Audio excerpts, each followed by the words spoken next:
to another episode of Stage Left with me, your host, Steph Blue. Now, guys, I'm feeling kind of in my feelings today, okay? And that's because being a millennial is hard. Now, I was born in the 90s, specifically 1992, but I can definitely sympathize with the crap that millennials go through. From adulting to depression to trying to find a job to purchasing a car, it's all crazy, but hope is here. Millennials in Debt, the fairly new web series, gives us all the life that we need to continue to do well in our day-to-day life. Now, season 1 starts off with talking about adulting, the one issue that I definitely am still currently dealing with at 26. Okay, now season 2 goes into a bit more depth about the issues that a lot of us face, such as, like I said, depression, anxiety, purchasing a car, and don't even get us started on wages. Now, with all that being said, let's take a look at the trailer of season 1 and season 2 of Millennials in Debt. Oh, that was fast. Hello? Hey, is this Jordan? Hey! That was too much. I've been looking for you for months. Oh, in like a match made in heaven kind of way. I've been looking for you too. No. This is Jason from Sally Mae. We've been looking for you to collect payment. Your loans are at default. I think you have the wrong number. No, I think we've got the right number. You gotta pay what you owe. We've seen you on the gram stunting. You're on these dating apps looking for love. You need to be looking for a job. I'm Jordan. And I bet you're wondering how I got here. 5 years ago, I graduated from one of the world's most prestigious colleges. I did everything they told me to do. Go to college, they said. So I went. Choose something you're passionate about. So I did. Graduated at the top of my class. The world was mine for the taking. I was born to be the next Oprah. Born to be the Michelle to my future Barack. But then my 6-month grace period ended. Reality kicked in, and I realized I was born to be a motherfucking millennial in debt. You're always on this thing. You searched this hard for a job? I'm an entrepreneur. Once my GoFundMe gets funded, sky's the limit. 8 months. It's been 8 months. You can't rush fate. Morgan Freeman didn't get his big break till he was 52. Bitch, are you trying to imply that he didn't work for 50 years before said break? This is Zoe. She is my quintessential BFF. We met at NYU and have been close ever since. She pretty much made better decisions than me every single step of the way, but who's comparing, right? She is the yin to my yang, the reasoning to all of my fuck-ups, the last 20 on all my damn late bills. This right here, y'all, is my ride or die. Look, I can't let the monotony of a 9-to-5 distract me from my dream. I don't want to work for anybody else. I want to work for myself. So then why did you go to NYU to major in psychology and sociology with a minor in communications? You literally took the whole liberal arts department by storm. 1, because I can express myself on a deeper level, and 2, the journalism spots were all taken. Well, that expression turned out real expensive, didn't it? And none of your majors have anything to do with your dream. Okay, whatever. This is more important. Finding love can open up a whole bunch of doors for me. Sky's the limit, right? Hey, if you want to, but BuzzFeed said that I would find love by being proactive. That is actually vague enough to be true. Yo, I don't like your attitude. It must be the Mercury in retrograde. You wore that crystal I bought you? Yo, when did you get like this? Oh my god, I got a match. Look. I'm gonna message him, and be proactive. Feminism. Okay, so should I add 1 exclamation point, 2 emojis, or is that too much? I don't want him to think I'm DTF. Nah, seriously, like, when did you get like this? Are you going to help or not? Okay, time is of the essence. And where'd you hear that? Instagram? Nah, have post. But look.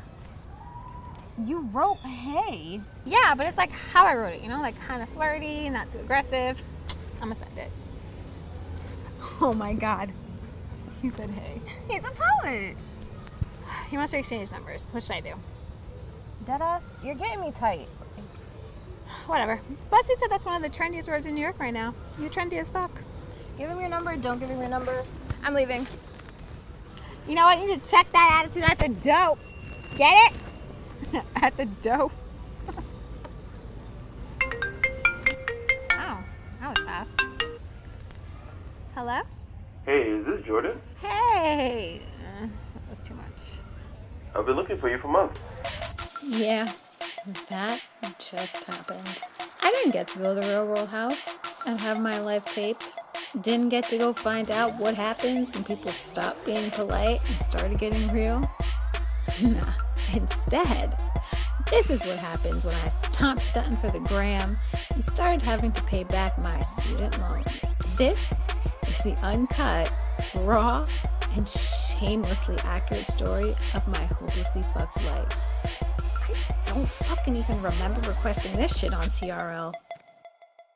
Yo, I hate my job.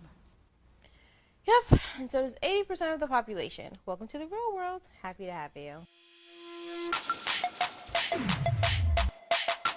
Oh, hell no, not this bitch again. This is not what I asked you to do. You sure?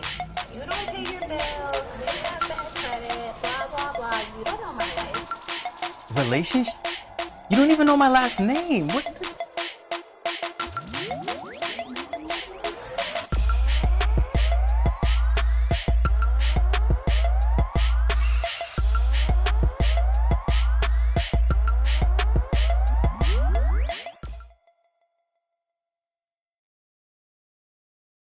So guys, as you can see from the trailer, this web series is absolutely incredible, and I really hope that it's giving you the push that you need to go off and binge watch like I've been doing. Now, overall, I believe that being a millennial, it's all about balance. And who better to teach us that than the co-founders of Millennials in Debt? Shakira Wallace is a practicing full-time lawyer since 2016, as well as being one of the co-writers of the show. Not only that, but she is actually Zoe. She plays the role Zoe in Millennials in Debt. So this girl has it down packed when it comes to balancing. But not only her, the other co-founder, Melissa, she is a practicing public school teacher for the past 9 years, as well as writing 4 out of 10 of the episodes. These two women are the definition of what it is to be a girl boss and consistently grind and balance life in general, something that I'm still struggling to do. Now, with that being said, in creating their incredible legacy, they have assumed over 13,000 Instagram followers, 400,000 YouTube views, and 5.7 million blog visits. I think I've said enough. Let's get Shakira Wallace on and talk more about Millennials in Debt. Hey Shakira. Hi. Thank you so much for joining us. Given like a great backstory of just you as a human being, I think everything that you're doing and have done is incredible. Practicing law and producing such amazing content and being an actress at the same time is something that I don't know how you're doing. So kudos to you. The first question I wanted to know was, we all go through debt and experience the craziness of being millennials, but what inspired you and Melissa to create such hilarious content that is so well connected to our generation? I think, well, Melissa and I just have a relationship where we kind of just talk about every and anything. And it's kind of just like, even in talking to each other and with our friends, we realize that a lot of our struggles are very similar. And a lot of our decision making, very different from our parents, is kind of wrapped around our college debt. You know, like, when am I going to move out? Can I buy it? How, you know, there's so much of it is about this debt because it really is a large amount of debt. And when you think about like our parents, I think my mom already had me at this point. She already was buying a house. And I was just like, really want to pay off Sally Mae and get that foot off of my neck? Like, that would be amazing. So I just think that we wanted to kind of just talk to people and bring some humor to this huge thing that we all deal with. Yeah. Okay, that makes a lot of sense. And I can definitely relate to that. I think, especially like moving out of my parents' house, that took me a minute. I actually got married, and that's the only reason now why I've moved out. But I feel like if I didn't get married, I would have been there till 45. Yeah, So, definitely. Because essentially we go to school and we get a house debt. Like what other people would have done to put a down payment on a house and all that, we're paying a mortgage every month in addition to trying to figure everything else out. Survive, yeah. Okay, so the next question is, this segment of the show is always trying to get the tea on relationships that have inspired the writers. So outside of Melissa, was there any relationships, platonic or romantic, that inspired you on the episode that you wrote? I would say a lot of my relationship with my close friends kind of really inspired it, because in this episode in particular is very much just about how we internalize things and kind of are interacting with all these people, and perception is such a really big thing. So people look at you one way and you can feel completely different about yourself. And I feel like when you get really, really close with people, especially friends, like you see them as the amazing people that they are. And sometimes they say things and you'll just be like, no, like you're really strong and this is a bump in the road and I am 1000% sure you're going to make it beyond this and be fine. So I feel like that's really what inspired me. And I tried to pull different things from all of those experiences, just because I feel like as much as we are unique, we all have a shared experience. So I just kind of wanted everybody to see a little piece of themselves in it. Okay. Next question. The next episode of Millennials in Debt definitely is I'm excited about it. I know it deals with depression and anxiety, something that so many young people are dealing with. So without giving us too much of the juicy info, what can the audience expect to learn from the next episode? I think you can expect to learn that you're not alone.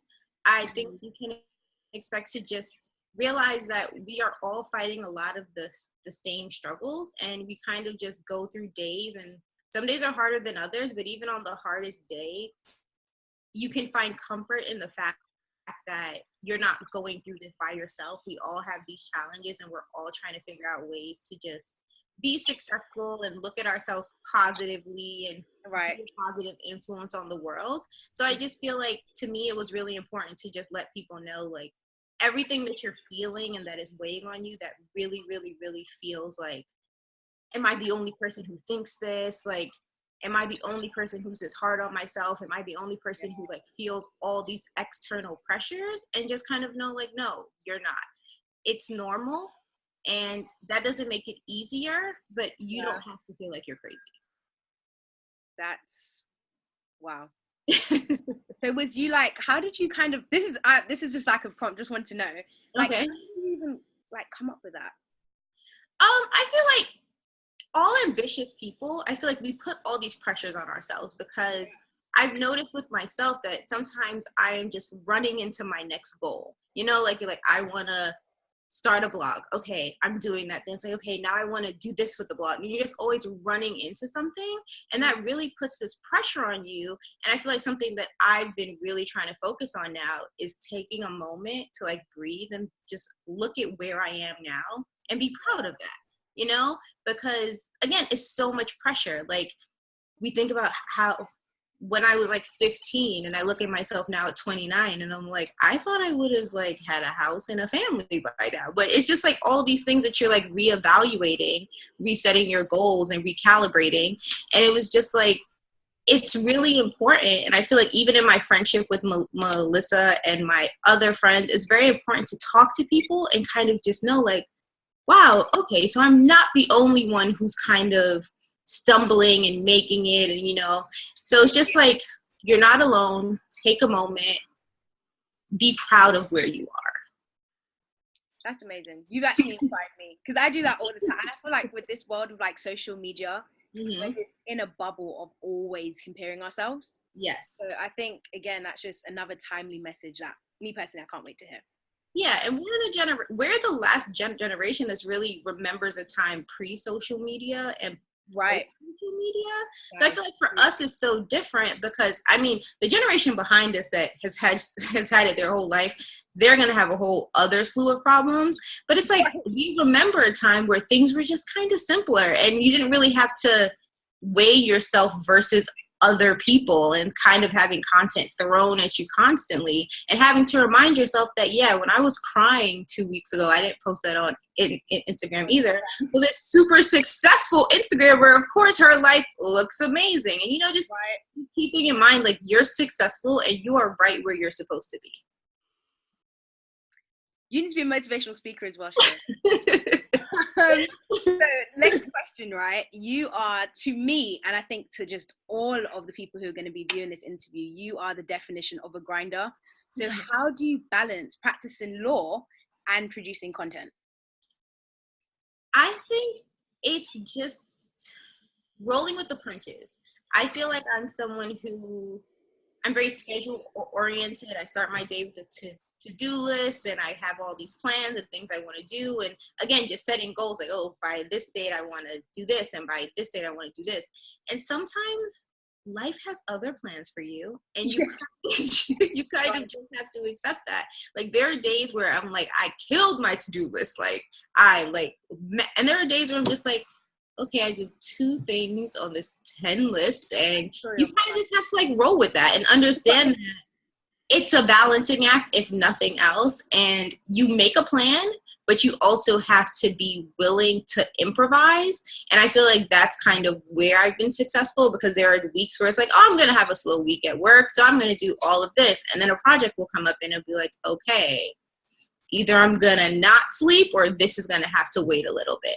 So I just think it's just improvising and kind of rolling with the punches. If you're too strict with yourself, it's going to just be crippling and you're not even going to know what to do next. Yeah. That's amazing. You've definitely helped me again with that, because I like produce content for like my own channel. And sometimes it's kind of hard to like balance that and then balance posting on Instagram, but then having a job, it becomes a lot. Yeah, so, it's a lot. And then also just having your own personal life. Like, sometimes I'm so focused on my business page, it's like I haven't looked at my own this and my own that. You just gotta be slow and try to be as easy on yourself as possible. Right. Well, for the final question, so sad to kind of end today, because honestly, like I said, you are a huge inspiration. Thank you. So this is kind of a 2-in-1 question. So for women and men who are in full-time work but aspiring to produce content on YouTube, what are the key tips that you would give in getting started and staying consistent even when your views are really low? I would say one of the keys is doing something that you love. A lot of people come to me and like, oh, I want to do a side hustle. Do you have any suggestions? And my first thing is, the first thing that you do outside of your full-time job or your whatever you're doing, make it something that you love. Trials and Trusses, and now Millennial in Debt, is something that we were both extremely passionate about and we both really loved doing. So even though it was hard, because I started when I was in law school, so it was definitely hard, it was always something that I knew I was going to have fun doing.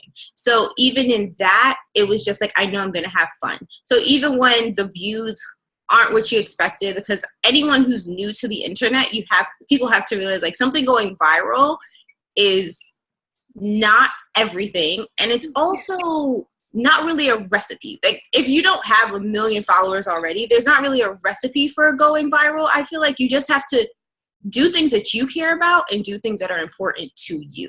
Because even if you get 500 views or even less than that, you know that you're putting out content that means something to you. And in that, you can kind of always know that one of those 200 people who watched really cared about this and they shared it with someone and it really meant something to them. So I feel like it's just important that you have a full-time job. You're going to be dedicating probably at least 30 to 40 hours to getting a paycheck, which is very important. So do something that you love and that matters to you, because then the views are going to matter and all that is going to matter. But if you really have a faith in it and a love for it, it'll make returns for you in ways that you didn't even expect. So I feel like it's just really important to make sure you care about this. Like, it's one thing to want to be famous or want 1 million views or want to make money outside of work, but it's another, like, most of the successful people who I look up to, you can tell that they kind of have a joy in what they're doing in spite of everything else that's going on. So that's what I would say. Do something that you love and everything will kind of fall into place, even in unexpected ways. Yeah, that is so true. Honestly, I'm super excited to continue to watch you guys' journey. I think it's gonna go way beyond where you think it's gonna go.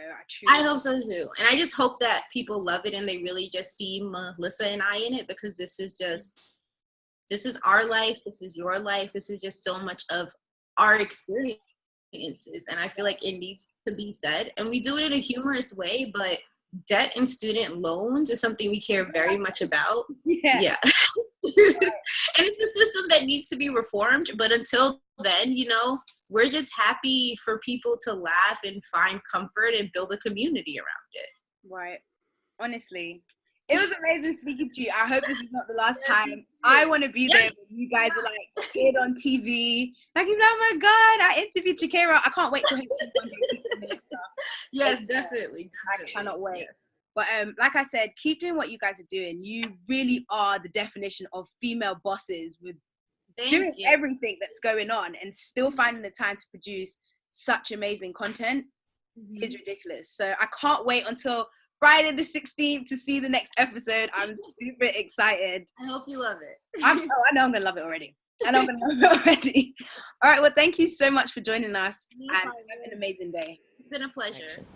So guys, as you can see, Shakira is the perfect example of when you have a great spirit, how it can pour out into the content that you produce. And I'm so sure that Melissa is an absolute gem as well. Melissa, we hate that we missed you today, but I hope I get to interview you as well really, really soon. I know for a fact that Millennials in Debt is going to make it to the big screen. Make sure, guys, you are tuning in every single Friday to catch the tea on the show. I know I feel empowered after speaking to Shakira, and I know you guys will be empowered after watching the episode. So go and binge watch and catch up after watching Stage Left, of course. Now, if you want to keep up with them, their links to their Instagram page as well as their YouTube channel is going to be placed below, as well as on this screen. So make sure you head off, go and follow them, and subscribe so you don't miss any of their content. Now, thank you so much for joining us here on Stage Left. If you want to have your say on the next episode, just DM us, drop us an email, let us know what you want to see on our show. Is there an entertainer that you know of who is absolutely incredible, who needs to be interviewed, who you need to find out more about? And if you have some great questions, again, let us know. Drop us an email and DM us. But more than anything else, catch us here every single Friday, and we can't wait to see you then. Take care, guys. Until next time, we'll see you right here on Stage Left.